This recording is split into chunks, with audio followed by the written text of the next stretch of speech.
उषात्या म्हणजे तुम्हा सर्वांची उषाताई, उषा मंगेशकरजी आणि माझी लाडकी उषात्या, उपस्थित मान्यवर, माझ्या समोर बसलेली बंधू भगिनींनो, तुम्हा सर्वांना माझा प्रेमपूर्वक नमस्कार. म्हणजे किती लांबपर्यंत मला माझी नजर पण तिथे पोहोचत नाही, इतक्या संख्येत तुम्ही सगळे आला आहात.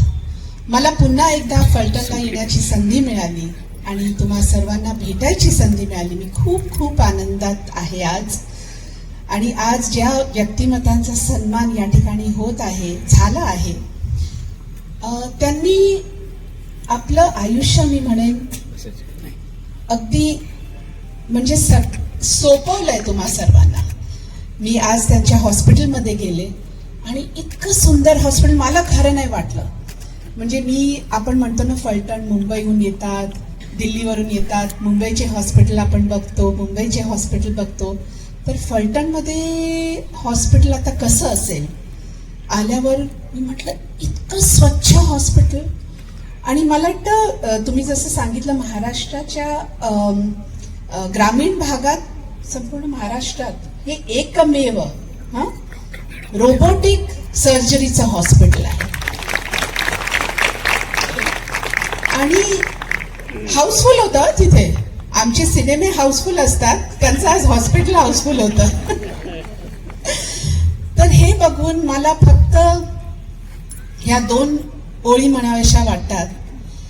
हे अगर दूर मंजिल तो क्या, रास्ता भी है मुश्किल तो क्या, रात तारों भरी ना मिले तो दिल का दीपक जलाना पड़ेगा. जिंदगी प्यार का गीत है, इसे हर दिल को गाना पड़ेगा. तर असंच गात राहा आणि अशी सुंदर गाणी आपण ऐकत राहूया. आणि हा कार्यक्रम, मला वाटतं पुढे आता गाण्याचा कार्यक्रम सुरू होणार आहे.